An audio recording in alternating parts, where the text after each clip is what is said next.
आप सभी विद्यार्थियों का हार्दिक स्वागत है। इस टॉपिक में हम जानेंगे कि भारत को सोने की चिड़िया क्यों कहा जाता था, वो भी बहुत ही आसान तरीके से। तो जो बच्चे इस चैनल पर नए हो कृपया सब्सक्राइब कर लें। और आइए बिना रुके हम जानते हैं कि भारत को सोने की चिड़िया क्यों कहा जाता था। प्राचीन काल में भारत को सोने की चिड़िया कहा जाता था क्योंकि भारत में अकूत धन संपदा मौजूद थी, यानी धन बहुत अधिक था। 16वीं ईस्वी के आसपास भारत की प्रति व्यक्ति जीडीपी 1305 अमेरिकी डॉलर थी, जो कि उस समय अमेरिका, जापान, चीन और ब्रिटेन से भी अधिक थी। इसी के कारण विदेशी आक्रांताओं और अंग्रेजों ने इस देश को अपना गुलाम बनाया था और अपर संपत्ति इस देश से लूट कर लेकर चले गए थे। इसे हम अब और ही आसान तरीके से समझेंगे। क्या आप जानते हैं कि भारत को सोने की चिड़िया किस राजा ने बनाया था? प्राचीन भारत वैश्विक व्यापार का केंद्र था। प्राचीन काल में भारत खाद्य पदार्थों, कपास, रत्न, हीरे इत्यादि के निर्यात में विश्व में सबसे आगे था। भारत उस समय विश्व का सबसे बड़ा विनिर्माण केंद्र था। कुछ लोग मानते हैं कि भारत प्राचीन काल में केवल मसालों के निर्यात में आगे थे। उनकी जानकारी के लिए यह बताना जरूरी है कि भारत मसालों के अलावा कई अन्य उत्पादों के निर्यात में भी अग्रणी देश था।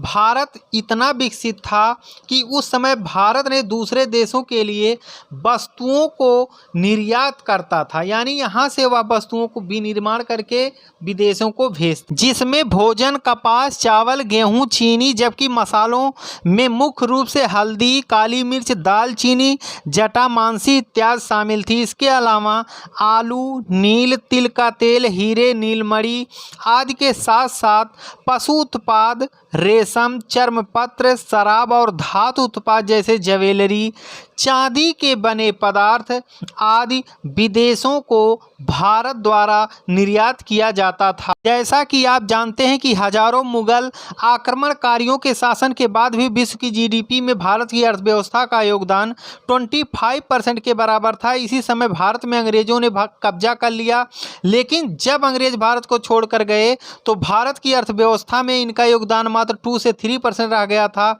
लेकिन आज भारत जो है यह विश्व की 5वीं सबसे बड़ी अर्थव्यवस्था वाला देश बन गया है। जानेंगे कि भारत को सोने की चिड़िया किसने बनाया। महाराजा विक्रमादित्य के शासनकाल में ही भारत सोने की चिड़िया बन पाया था। और आपको बता दूं कि इस काल को भारतवर्ष का स्वर्णिम काल माना जाता है। कहा जाता है कि आज हिंदुस्तान की संस्कृत और नाम केवल राजा विक्रमादित्य के कारण ही बन पाया है, यानी महाराजा विक्रमादित्य के शासनकाल में यहाँ की जनता सबसे अधिक खुश थी।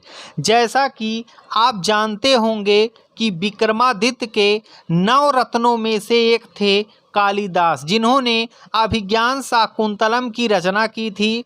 इस ग्रंथ में भारत का पूरा इतिहास समाहित है। भारत को सोने की चिड़िया कहने के पीछे जो एक सबसे बड़ा कारण हुआ करता था वो मयूर सिंहासन था। इस सिंहासन की अपनी एक अलग पहचान हुआ करती थी।